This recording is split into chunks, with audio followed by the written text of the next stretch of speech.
Hey, what's up? Welcome back to SugarHillAutoSalon.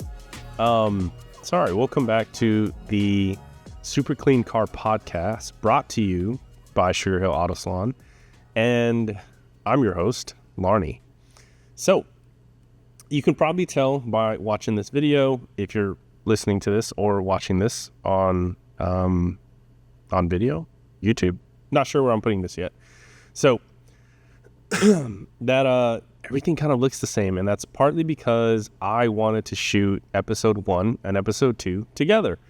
And the reason why I wanted to have them separate was because I really wanted to have an intro to Super Clean Cars, because the second topic I wanted to talk about, which is the topic we're talking about right now, how I got into the industry, how long have I been in it, what do I love about it, what are the things I see, and we'll see where it goes after that. But yeah, so okay, I've been in the detailing industry for roughly about 9 years now. I started in the summer of 2017, and I say that I've been doing this since 2017 because professionally, that's when I would call myself a professional. And what I mean by that is, like, I quit my job in the summer of 2017 as a junior accountant, and I decided to pursue the paint correction ceramic coating career. And it's been really good so far. I mean, it's been 9 years, which is really good. There's a train coming by, and I love this portion of my shop because it's so great. I hope you guys don't hear any of the train stuff. And if you do, sorry. Gonna wait for it to pass before I continue. Okay, so been doing this for about 9 years. I've probably been doing it about 10 years now. Professionally, I say 9, 10 years. The first year I started getting into detailing and paint correction ceramic coating was in 2016.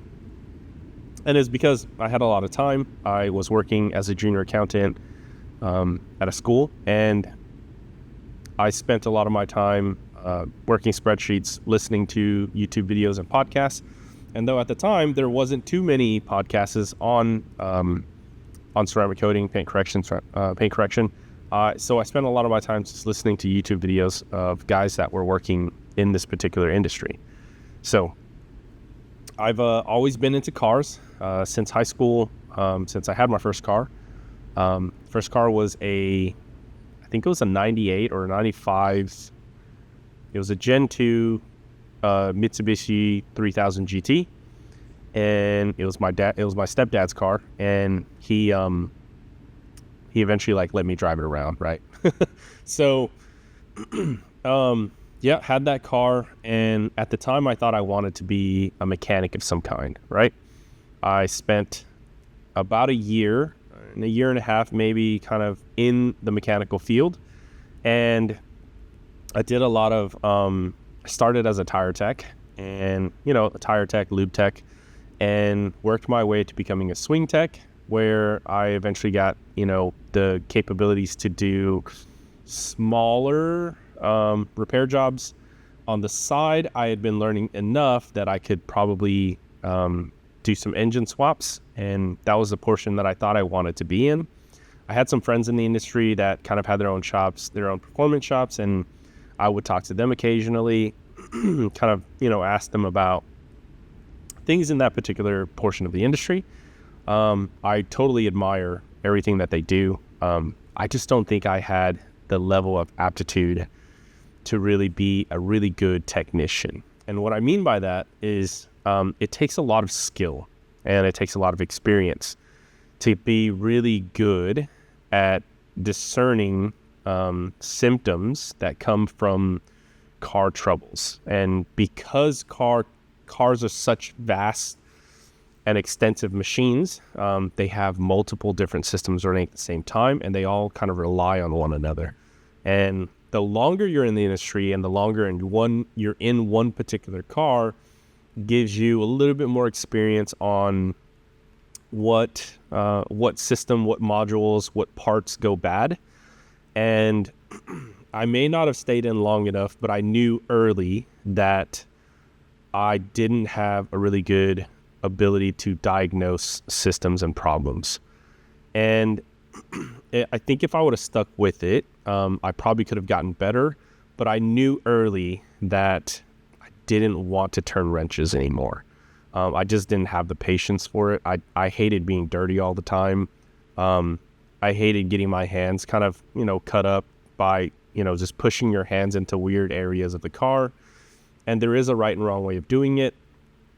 I would say that portion of the industry also relies on technicians to be experienced to really make a good salary.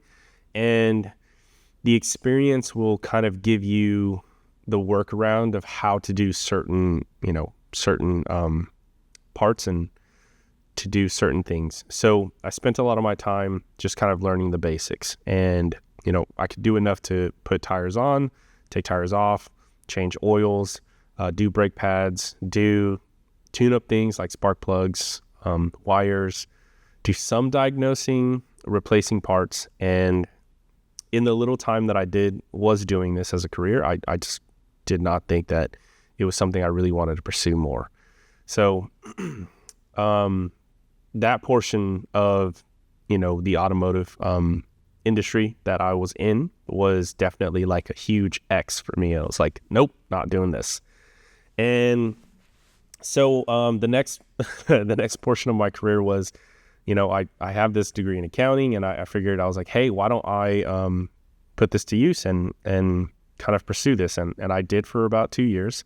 The last year that I was doing it, I knew that wasn't what I wanted to pursue. And I really was looking into a lot of this detailing stuff. And especially when 2016 came about, I was in it just about every day, listening to all the things that I could listen to. I started buying tools and products and experimenting. I did what most, YouTube detailers would do, which is recruit your friends and family to allow you to experiment on their car, right? And I knew definitively that I wanted to be in paint correction and ceramic coating. And I know there's this whole big thing about, you should probably be on the detailing side as well. I was not interested at all. I just knew specifically paint correction, ceramic coating, that was the thing that I wanted to be in. So when I first started, I invested in some tools, just, cheap ones to decide if I wanted to do something like this. And so I went to Harbor Freight. I bought a dual action polisher just because at the time that was the tool that they recommended for new guys to use, because if you go the rotary route, there's more opportunities for you to mess something up. Not saying that I don't do rotary now, because I totally do, but I still really love dual action polishing. And started buying my first sets of products. McGuire's kind of being the gold standard, and I invested in that set and bought, I think it's 105 and 205. The new upgraded ones or updated ones are 110 and 210. They're products I still use today. I think McGuire's has one of the best, the absolute best microfiber cutting disc. I think it's probably, one of the top ones, if not the standard for everyone to have. I know there's different ones now, but at the time, that's what I was getting into. So I spent a year just experimenting, just working on different paints and getting really confident. And as I was, finishing the year, in 2020, the beginning of 2017, I started looking for a job, really. I started looking for a job specifically doing paint correction, ceramic coating. And because it's 2017 and the industry is growing and and booming, there just wasn't a lot of shops, I think, at the time that would just offer this specifically. So, I spent every day on just about every website there was that were kind of like posting jobs, and I just couldn't find anything. So what I did find was a company out in Atlanta that was looking specifically for a paint correction artist and a ceramic coater. And I reached out to that company. And the great thing is I still work with them today. This company is pretty much a body shop. And one of the things they wanted to add to their menu, because in the front of the shop, they have a car wash, and in the back of the shop, they have a body shop. Two separate companies, but housed in the same area and run by one main predominant company.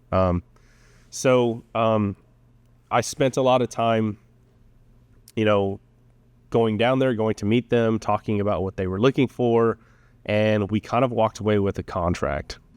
I mean, not really a contract per se, but I mean, contract in the sense that like they would sell the service, and then when they do, they would call me and I would go and fulfill that need that they had. So I spent the majority of 2017 kind of preparing for leaving, my workplace and pursuing this career. So I spent the first year, half of the year, just reaching out to more friends, to more family, talking about how I discovered this new thing in this new field and I wanted to pursue it.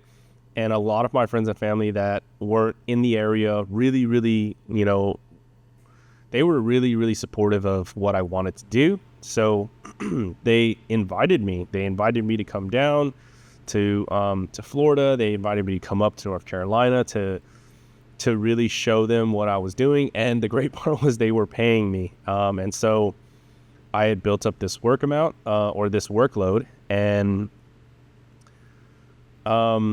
during the summertime, I put in my 2-week notice and I was off to the races. So the first year in business in 2017, I pretty much spent most of my days consumed in paint correction and ceramic coating, just because I traveled and I did the work, and then I would come back home. My wife and I at the time, we would just kind of do it together. She would help me, and we would just kind of set up and do the dream, which was, to be in the industry and to be, and I did not have a shop, so I had to do it mobile.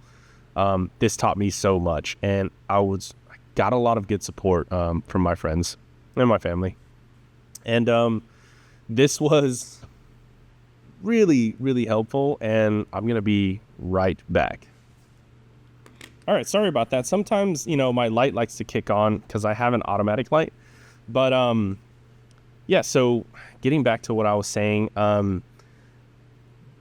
being in the industry for the year definitely brought a lot of light to business aspects of being a paint correction ceramic coating artist, right?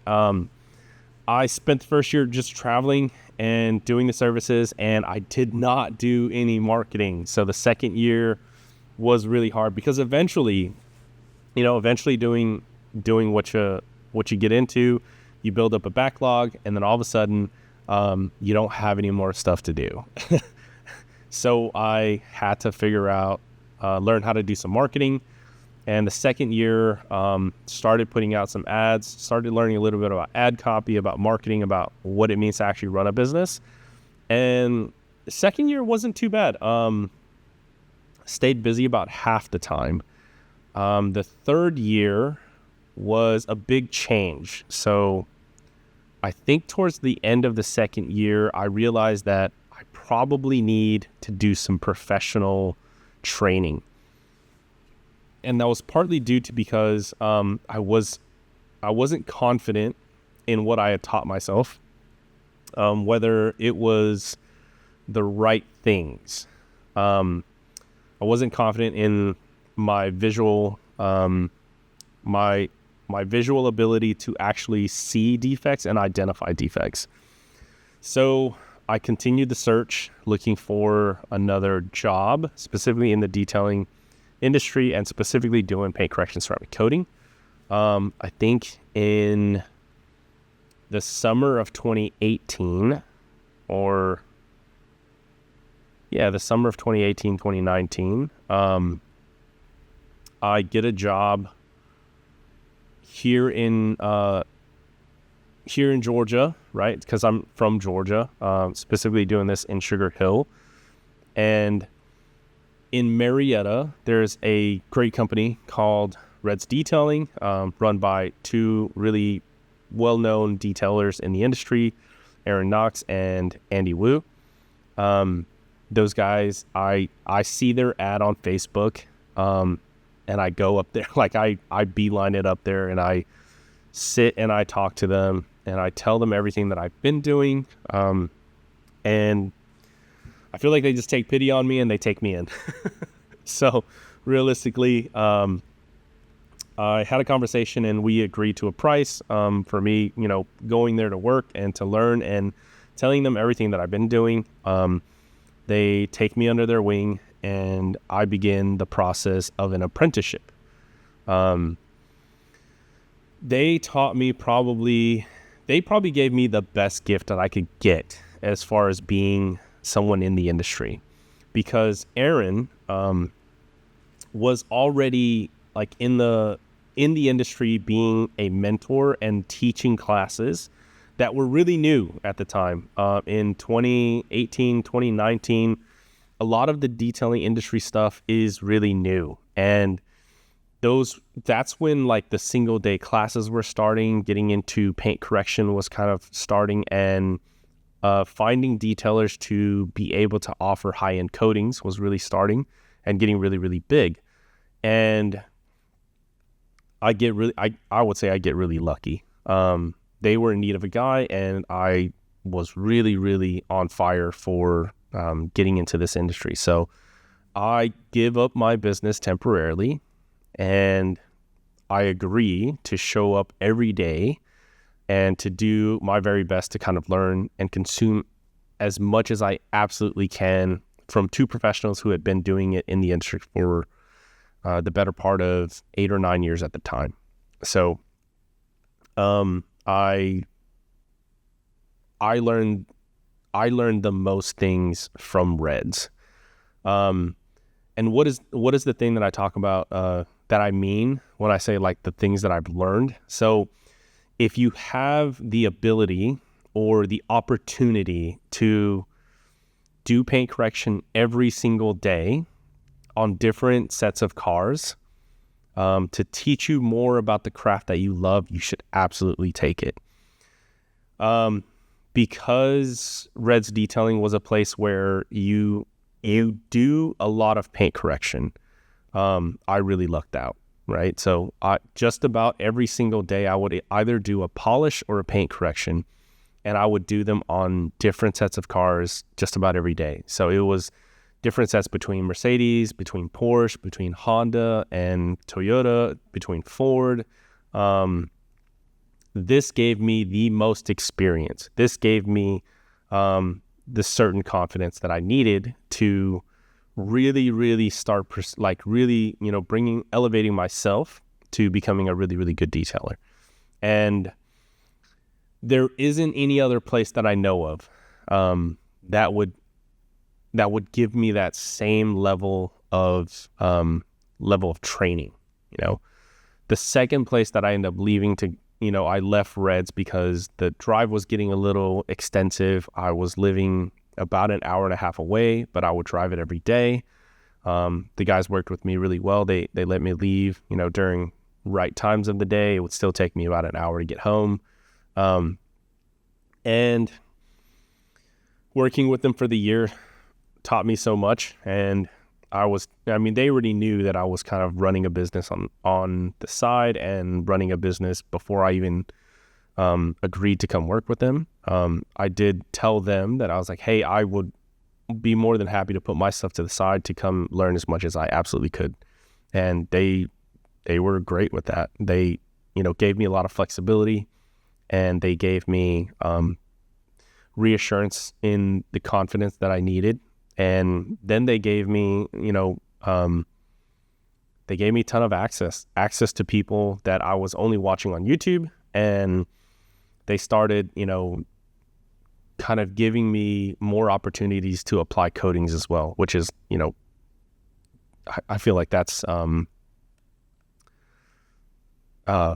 it's invaluable. You can't go to places today, and do the same level of paint correction, or maybe there are, a little bit more places that do. But the way that Aaron and Andy were kind of doing paint correction was the way I wanted to do paint correction, which was, to start with really hammered cars and make them look as absolutely best as you could. And that is what I got.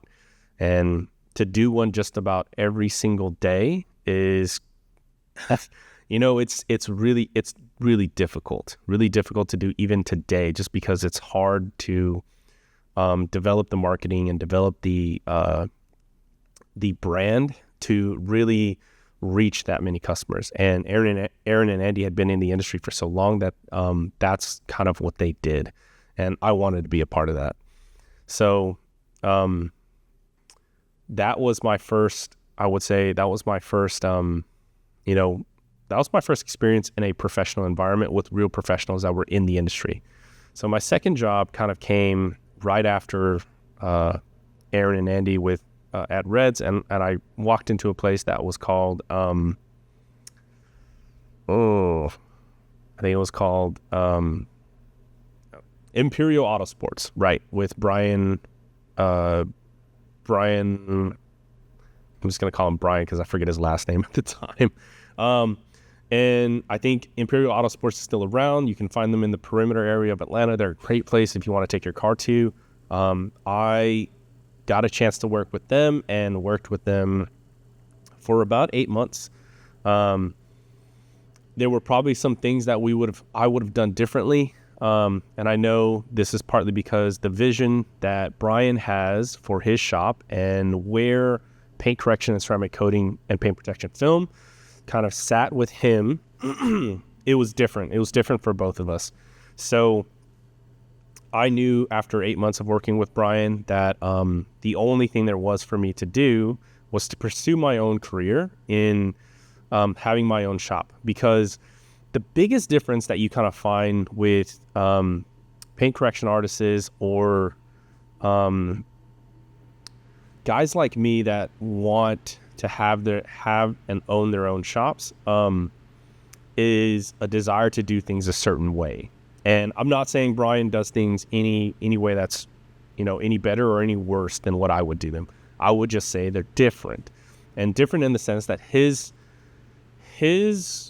view of what he sees is different from what I see. And that comes from just what he puts in front of paint correction ceramic coating, or what he puts in priority of that, right? So I think every guy knows in their specific industry, like how they want a specific order to be like. And paint correction ceramic coating seems to always be at the very last tail end of all the builds for most guys.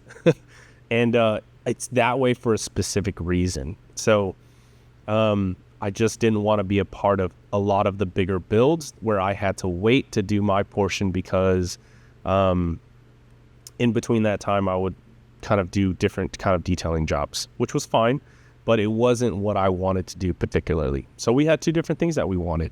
And so I left Imperial, I think at the end of 2019, maybe 2020. And I pursued my second gig by myself, and did a great first year on my own. I think it was 2020 or 2021. I'd have to really go back to look, because it feels like all my years are meshing together, right? So first year on my own, I did fantastic. I thought I did really, really good, and I was really happy. I was working probably 4 or 5 days out of the week and taking like a week off, right? And this was my career, and I was doing YouTube at the time. I still have some of those cringy, hard YouTube videos to watch, but I don't think they're up on YouTube anymore. But I think that really helped a lot. And doing this, you still meet a lot of guys in the industry, and I get my first really big break by a friend of mine who has a direct contact with doing paint correction, ceramic coating, and paint protection film for a really big brand industry car manufacturer like Porsche.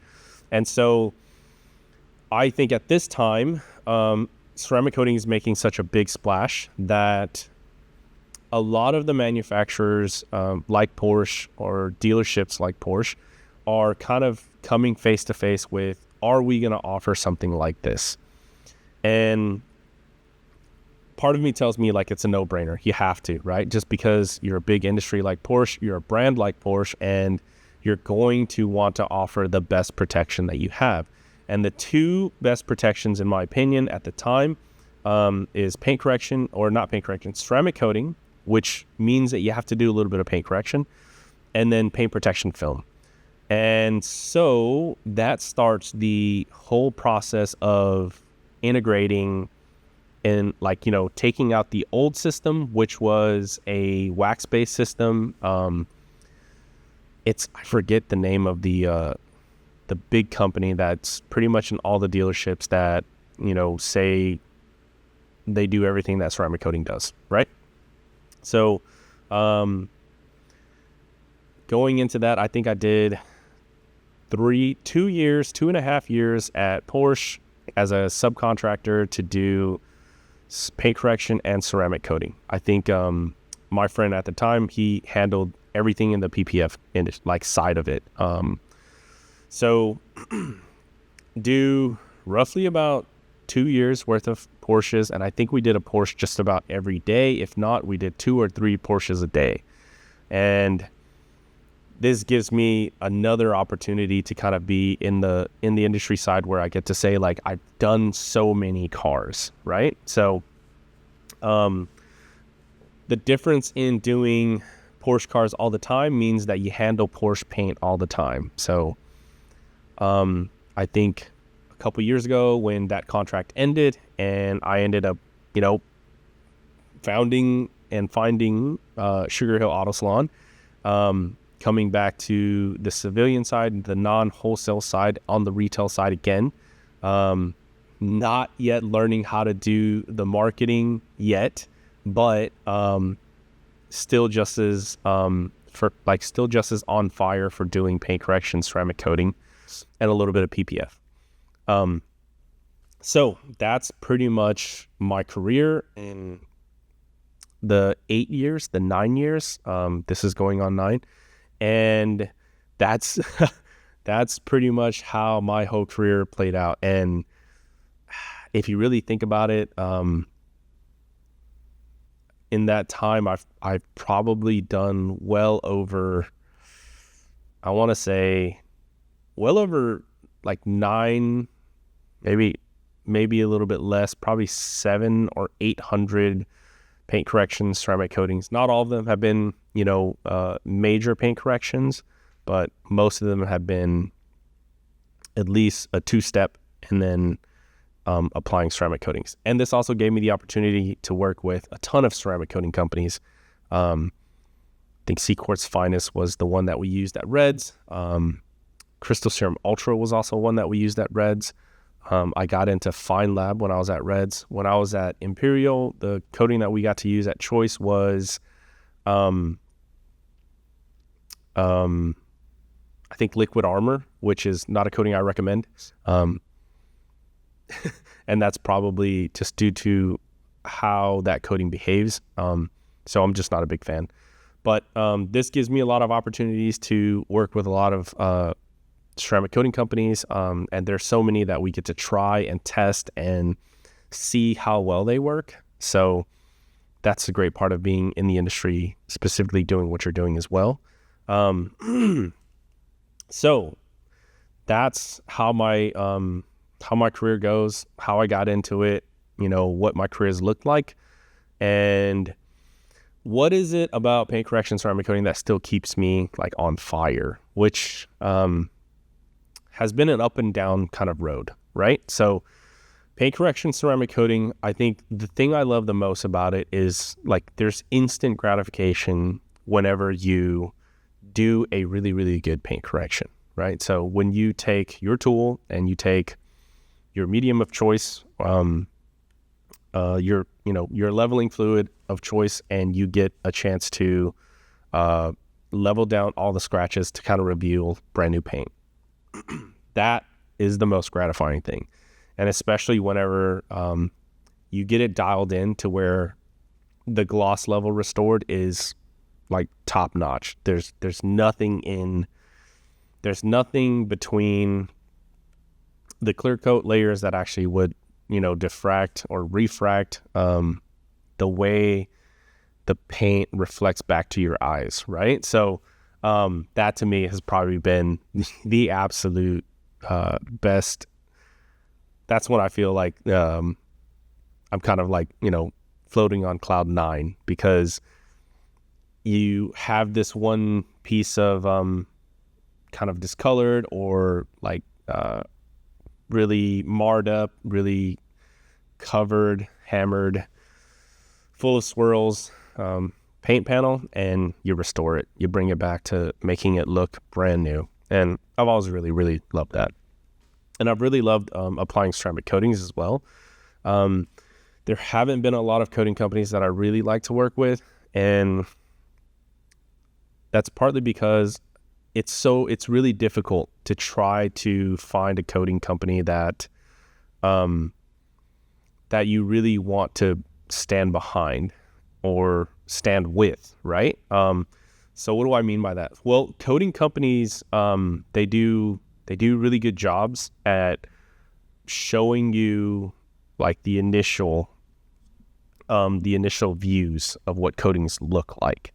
So when you're done with a car and you put a ceramic coating on it, you're like, ta-da, this is what you get. That's great. It really is. Like, it brings a lot of joy to my heart. It brings a lot of satisfaction and a lot of gratification, because when you're in the paint correction doing it for 12, 13, 14, sometimes 20 hours, and you have a coating that really bonds well to the surface of the car, and you've done it where you haven't added any more scratches, and the coating actually like adds a depth to the paint work.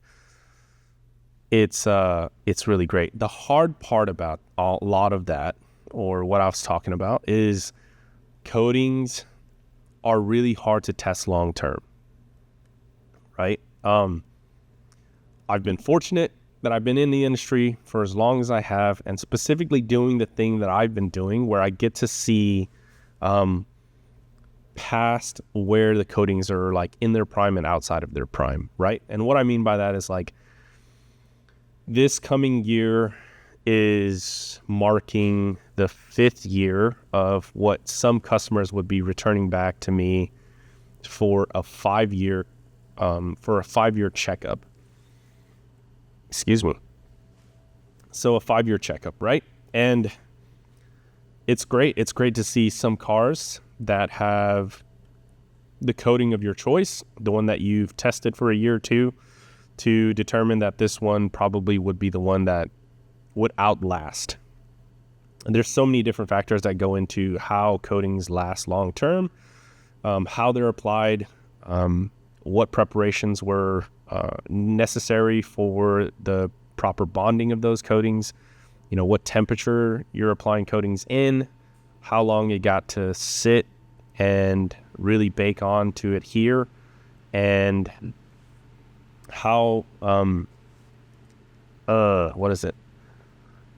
how they've been treated in the 5 years, right? So the great part about being in this for 9 years for me is that there's cars coming back from like 2019 when I was first on my own, coming back, 2020, where I get to see them again. And it's really cool because some guys just don't keep their cars for more than 3 years. But the guys that do, and they come back and I get to see them, and sometimes it's 3 years, sometimes it's 4 years, and the coatings still perform just as good as day one or year one, right? Sometimes coatings don't perform that well, and there's a lot of different factors that go into reasons why that would be, and I think that's probably a topic for a different podcast that I will get around to doing. But I get to see them back. Like this is the first time I get to do this, and it's back for like a 5-year mark. That's something that I couldn't say doing in year one. In year one, I had to really rely on other detailers and what they would say and how they have seen other coatings last. So it was really difficult to have the confidence to say, yep, I've seen a coating last 5 years. I get to say that this year. I get to literally say that this year, as in like, I'm going to see this car back. It's been 5 years since I coated it. They've taken really, really good care of the car, and it still behaves from the last time I saw it, like really, really well. And just from speaking to them, asking them, how's the water behavior been? How does the car still look? And they're like, oh, it's fantastic. Looks almost like day one. And even when I saw it at its midway point, looked really, really good. Of course, there are small things like some micro marring here and there. But other than that, it's been really, really good. Couple of my Porsche customers from my Porsche days have shown up to kind of do some maintenance washings. There's one that's been 3 years in, and it looks like almost day one. And he's driven it. He's driven it probably 10, 15,000 miles. It's not a ton of miles. It's not a daily driver thing, but he's driven it, and he's washed it, and he's spent some time with it, and it still just looks really, really, really good. And that's what we hope for whenever we apply ceramic coatings and when we do as much work as we do with paint correction. I don't think they ever look as good as when we're first done, right? Because if there was a product that was available to do that, I would be on it in a heartbeat. But there just isn't, and not yet at least. And hopefully in the future we'll have more, or we'll have something. But right now there isn't. And so the thing that still fires me up now is seeing all the cars come back after 5 years, after 4 years, after 3 years, and seeing that the performance of the coatings are still holding up the way that the coating manufacturers have kind of said they would. And since I get to work with some coating manufacturers now and talk to them about, the process of doing that, which I'll have on the podcast eventually, some of the chemists and stuff like that, and we'll talk about like what it means to build a ceramic coating and what they look for when applying ceramic coatings, when putting them together, how they help other detailers to do, to put out a good product. Because it's a joint effort. It means that like you as a detailer has to be on your top game. Coating manufacturers have to be on their top game. And the consumer themselves have to at least adhere to a regimented wash. And so that's what still fires me up about the industry. And what's great is like we get more toys to play with. But what's hard is like it seems like everybody wants to come out with their own different sets of toys. And what I mean by that is like there are different sets of polishers now, and they all do kind of the same thing, but everybody kind of has, a special twist on what each one kind of particularly does, or there's a price change on them, which is fine. But at the end of the day, the artist that decides his craft get to pick the tools that he wants to work with, which is what I always loved about being in the industry, by yourself and having your own shop, having your own studio. that allows you to make those kinds of decisions. So that's what I've still really loved about it. What else about my story that I want to talk about in this particular podcast? I think that might be it. There just isn't too much to talk about other than the career and other than what still fires me up about detailing or paint correction ceramic coating. And I know like in the future, I want to talk a little bit more about, some of the small topics and kind of elaborate more on them. I would love to talk about what do I think is the difference between an artist and a craftsman, specifically in our field. And I can't wait for you guys to kind of hear, some of the stories from the other detailers or the other craftsmen, artists that are in their respective fields, and talk about what it is that they love in particular to what they do, because there are a lot of guys out there that are doing such great work that have great stories and have special nuances to what they would do that's different. And I want a lot of those stories to be told, and I want a lot of those stories to be heard. So that's why, kind of sitting here doing this. So I hope this helps. Thank you so much for listening if you've listened this far. And can't wait for you guys to kind of hear more, talk more. And I'll see you on the next one.